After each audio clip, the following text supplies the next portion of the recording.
Have you ever wanted all the benefits of fishing without actually going fishing?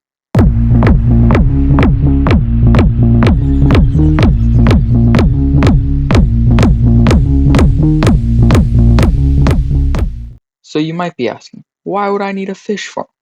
It's so that I can breathe. You see, recently I've been playing on a modded Minecraft server, and we have the Origins mod on, and I picked the fish. Of course I picked the fish. It's the one origin where I can be happy in the water, except that I can't breathe on land. So I kind of have three options if I want to breathe on land. First is the conduit, which is just way too expensive to get early game. Same with the turtle shell, it just takes way too long to farm scoots. So I'm left with water breathing, which kind of works for the reverse for fish people. If I drink it, I can breathe on land, except that it takes pufferfish, and there's like no way to get pufferfish. I have JEI here, which tells you the recipes of all the stuff, and if I left click on pufferfish, I'm doing it right now. There's nothing. There's no recipe to get it.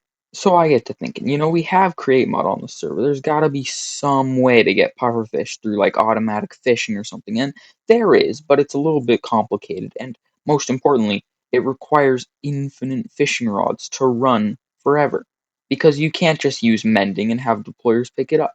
So that's what this whole machine is. I'll run you through it real quick. Our machine starts here with this line of 5 deployers that each hold a fishing rod, and then they fish it onto this iron pressure plate, which, kind of does some voodoo magic, and then they can sense when their bobber is down and when it's up, and, they fish for me, right? And they produce some fish. You can see some of them running right there. But all that fish needs to be sorted. So I take it down from the chutes and I put it onto this belt. And this belt, it goes down right into an item vault, but I need to process some of the stuff first. So I take out, using this filter, I take out raw cod and raw salmon, and I run them under this belt, and then this filter is for cooked cod and cooked salmon. So it'll wait until they smoke it, and then it'll bring it through into the item vault. And on this side, you can see we have 2 depots for cooked fish. And then I just take out some of the non-stackable trash, and boom, we have all of our depots for all the items we want. But there's one problem with automatic fishing. You need fishing rods. So I get to thinking, how do you make fishing rods? Well, you make it with string and sticks. And you can do that with Create with automatic crafters. It's no big deal. Except you have to get the materials. So how are we going to get string? We're going to crush wool. How do we get wool? We're going to shear a sheep whenever it eats grass. The other thing we need is sticks. So you're going to craft those from bamboo. You got a tiny little bamboo farm here. It'll make sticks, go sticks in the fishing rod down to the deployers, infinite fish. Beautiful, right? Except for the fact that it's too efficient. It makes way too many fishing rods for these things to actually use. So I gotta put 2 clutches up here. I gotta put one right here for the bamboo farm and another right here for the sheep farm. And I gotta put redstone links on the back of them so I can turn it off and on. Anyway, that's my little fish farm, and I'm very happy with it because it fits in quite a small blueprint. It's only 4 blocks in width, and I tried to keep that throughout the whole farm. That was my main concern, for it to be thin, and then it kind of goes like about 20 blocks in the left direction and up.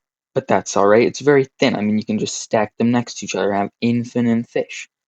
So now you might be asking, what kind of materials does it take to build this fish farm? Well, I've got it outlined right here. You're gonna need some of this, yeah, yeah, all of that, and then this thing. So yeah, if you wanna build that, get all of that. The main thing you need, it takes 5,280 stress units to power. So you're gonna need like a water wheel battery or steam engine or something to power it because it takes 5,000 stress units. But the rest of this is pretty simple stuff. You are gonna need brass though, and you're gonna need a rotation speed controller. Now the reason why is because these deployers, they're very efficient at a certain speed. If you max it out at 256 RPM, they don't actually fish. It's kind of weird. They just don't fish at all. So the optimal speed, I didn't know this, but there are smart people on the internet. The optimal speed is 88 RPM. So you're gonna want your motor going into a rotation speed controller, and that'll power the whole thing. So that's pretty much the whole farm. If you have any suggestions for improving it, please let me know. And if you would like to see a tutorial, I can do that too. But that is the end of this video. Thank you so very much for watching, and goodbye.